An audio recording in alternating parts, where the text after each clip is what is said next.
In her latest book, The Women of the Bible Speak, Fox News anchor and chief legal correspondent Shannon Bream examines the life of 16 biblical women. She explores what it means to be a woman of faith and why the stories are still relevant today. Shannon joins us live to talk more about the book. Good morning, Shannon. Thank you so much for spending some time with us today. Thanks, Amanda, for having me. Off the top, tell us, why did you want to write The Women of the Bible Speak?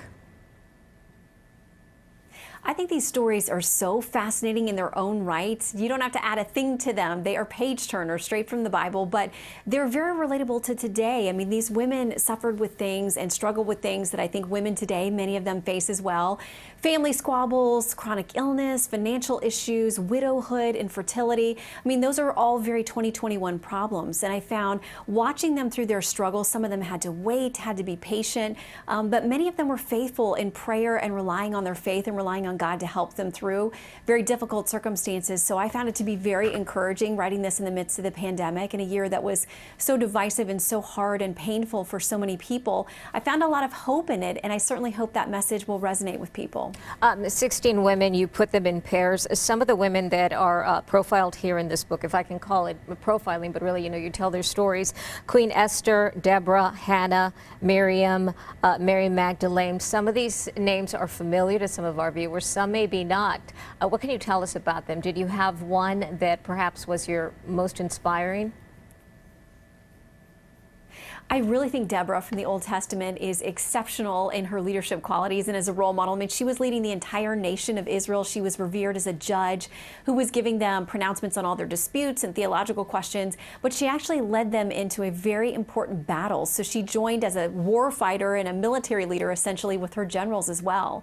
So she steps up in very difficult circumstances, frightening circumstances that appear overwhelming, but she has faith and she walks into that and takes them to victory. And I think we all face circumstances at some point in our lives that feel overwhelming. You get that call or that diagnosis or lose your job.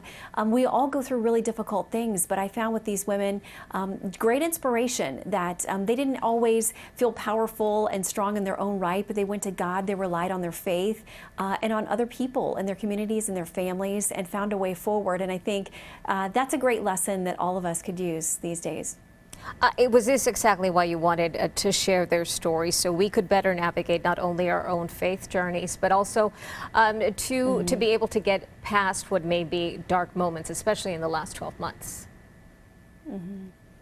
Yeah, and the thing is about these women, too, in the Bible, they're flawed. The stories aren't sanitized. We know the truth about them, that sometimes their faith wavered or they had a difficult time or they had terrible sibling rivalries or betrayals. So they're very much real and relatable. Some of them get wildly off track. I wanted to include those stories, too, because all of us have made decisions that we regret or mistakes in life, and yet we can see that through all of this, God is working through their stories and that He is faithful to make something beautiful out of their messes. And I think all of us need that reassurance sometimes that even if we get off track, there are good things and redeeming things in life and in a way to get back to where we need to be. And then finally, I mean, what an incredibly busy 12 months you've had, all of us have, with the news cycle, not to mention your life at home. So where did you find the time to write the book?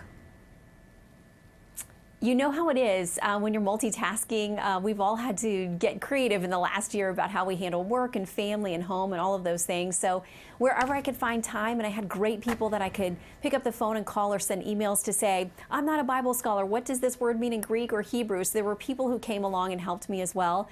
So very much a team effort, but I'm really excited that it's finally out there in the world. And I hope it'll give people that sense of hope and inspiration as hopefully brighter days are ahead for all of us. And they're great stories, too, like you said, fascinating stories of all walks of life. Shannon Bream, Fox News anchor. The book is The Women of the Bible. It is in stores right now and online.